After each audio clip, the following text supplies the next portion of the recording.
Bonjour, c'est Lucille Bélan. Tous les 15 jours dans C'est compliqué le podcast, je réponds à vos questions sur les relations humaines. Amour, amitié, sexe, bref, tout ce qui vous touche, vous fait souffrir et vous préoccupe. Cette semaine, nous entendrons le témoignage de Julia, qui se demande pourquoi nous ne sommes pas toutes égales dans la construction.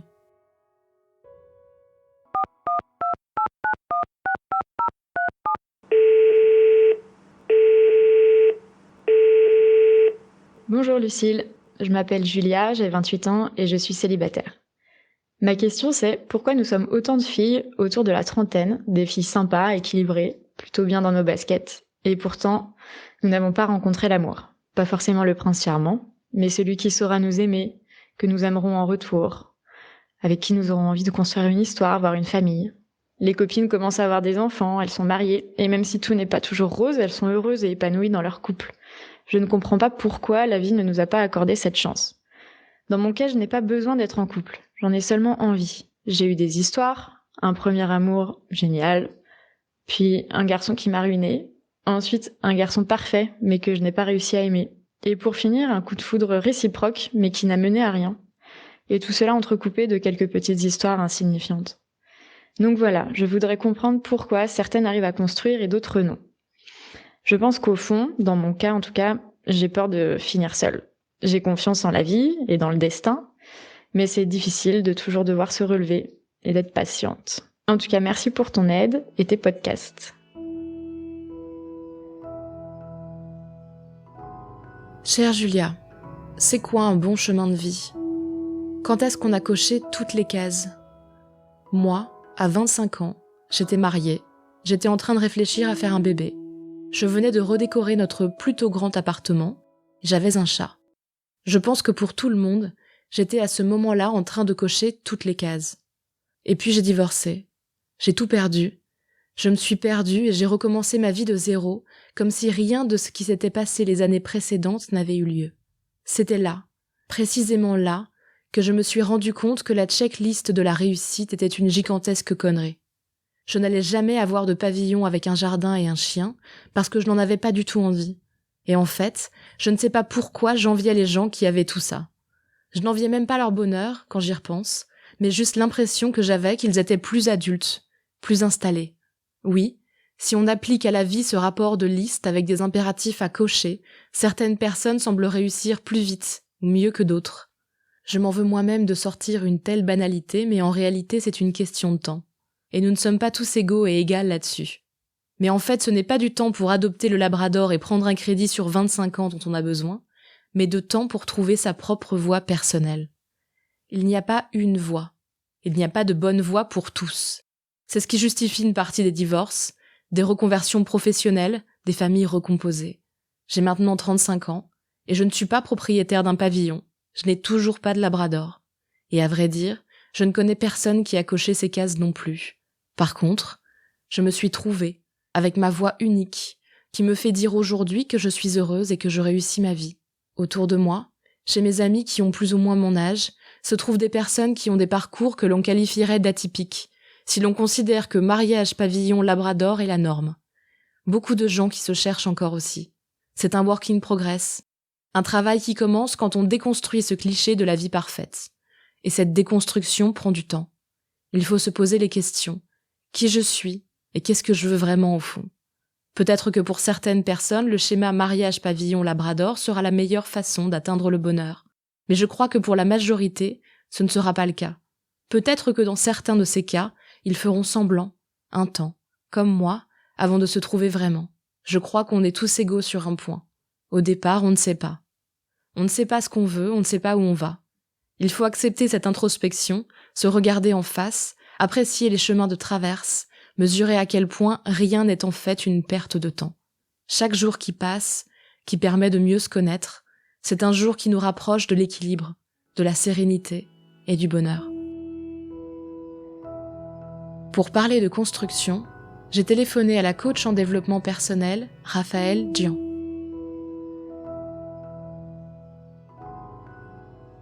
Raphaëlle Dian, bonjour.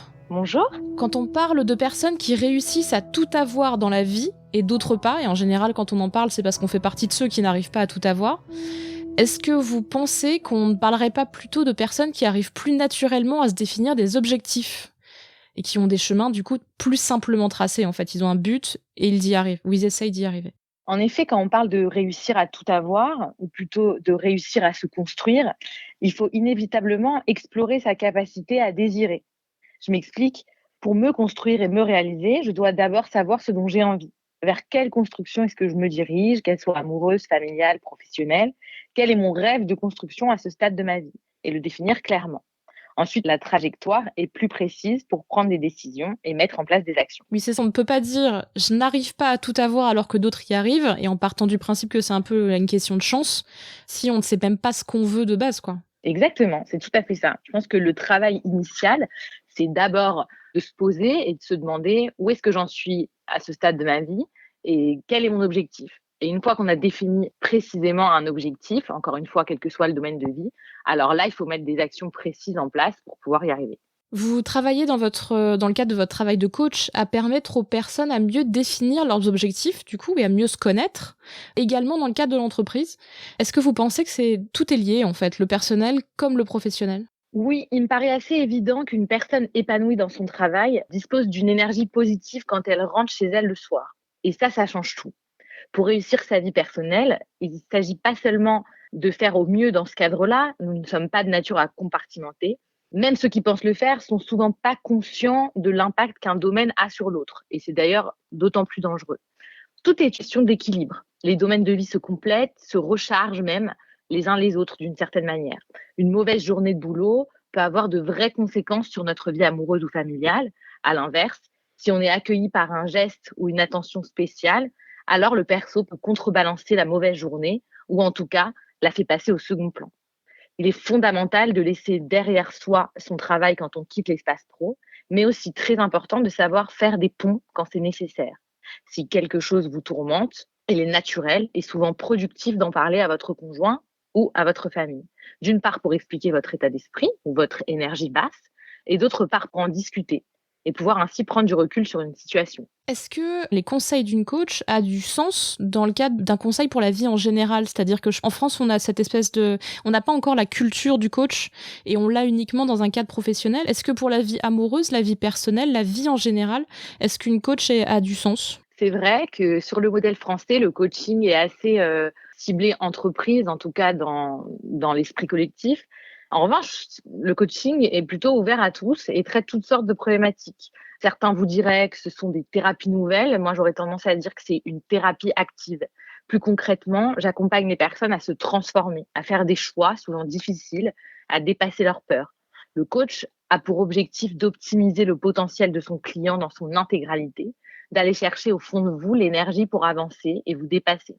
Ce qui me frappe le plus depuis que j'exerce ce métier, c'est à quel point les gens redécouvrent ce qu'implique être fier de soi, avoir réussi, même une petite chose, mais que l'on pensait impossible ou irréalisable.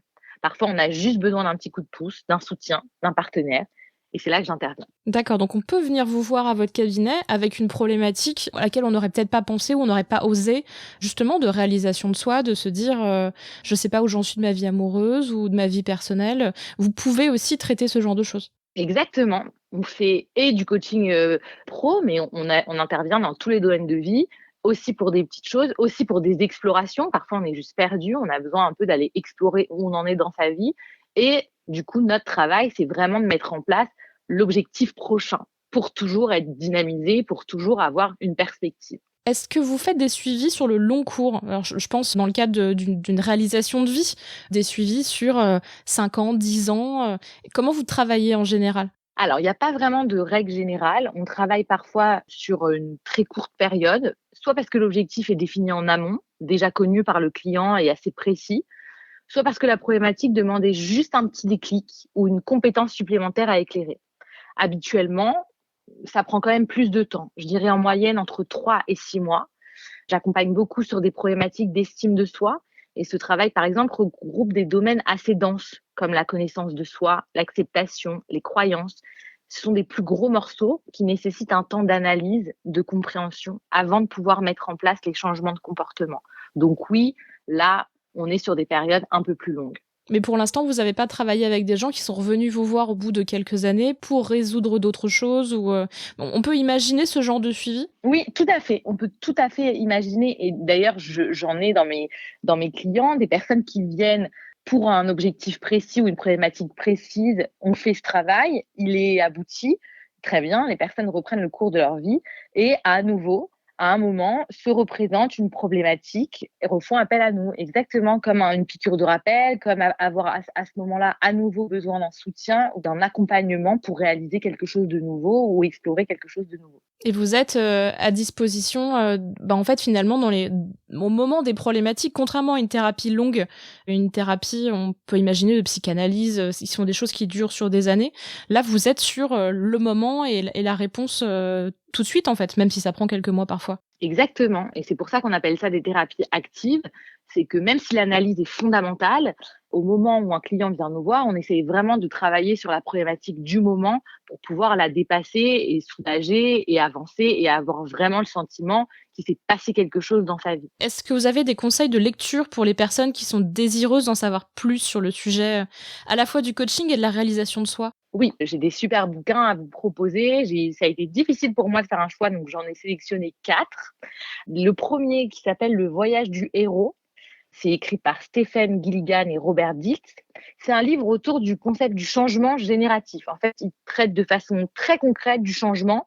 Vraiment, on est autour de la transformation. Qu'est-ce qu'on peut faire pour avancer, pour se transformer et donc pour se réaliser? Il traite vraiment de l'identité profonde et qu'est-ce que c'est que la réorientation et comment je peux me réorienter. Donc ça, c'est assez concret. Ensuite, un très bon bouquin qui s'appelle Les mots sont des fenêtres de Marshall Rosenberg. C'est sur les méthodes de communication non violente et comment elles permettent de sortir grandi de beaucoup de situations délicates, conflictuelles. C'est un très bon livre pour accompagner ceux qui doutent de leur communication au quotidien. Les 2 petits derniers pour la fin. Le premier, c'est Laurent Gounel, L'homme qui voulait être heureux. C'est un vrai petit bonheur. C'est un livre très court, un vrai voyage intérieur. On se balade avec cet homme en pleine crise de conscience et vraiment, c'est un régal. Et puis mon favori, qui est beaucoup moins pragmatique, c'est un roman pur jus, mais qui m'a littéralement émerveillée. Ça s'appelle Egoman et c'est Serge Marquis qui l'a écrit. Merci beaucoup, Raphaël Dian. Avec plaisir. Pour aller plus loin, je vous conseille cette semaine de découvrir le film Jeune femme de Léonore Serrae. Cette comédie dramatique pose la question de la quête de soi, à son rythme, en nous faisant suivre un personnage truculent, aussi perdu qu'attachant. C'était C'est compliqué le podcast. Merci au merveilleux Benjamin Septem-Ours et Aurélie Rodriguez pour la réalisation et le montage. Si vous aussi vous voulez témoigner, n'hésitez pas à me laisser un message vocal. Vous pouvez vous enregistrer sur votre téléphone et nous envoyer ce message par mail à c'estcompliqué.slate@gmail.com ou nous envoyer un message vocal par WhatsApp au 07 61 76 74 01. N'oubliez pas de me laisser un prénom ou un pseudo, votre âge et éventuellement votre ville. Enfin, l'adresse mail c'estcompliqué@slate.fr et la chronique hebdomadaire reste toujours d'actualité. Si ce podcast vous a plu, n'hésitez pas à vous abonner, nous mettre 5 étoiles pour nous soutenir, laisser un commentaire ou en parler autour de vous. Tous les autres épisodes sont à retrouver sur slate.fr ou votre application de podcast préférée. C'est compliqué le podcast reviendra cet été avec 2 hors-séries et en septembre pour une saison 4. Merci à toutes et à tous et à très bientôt.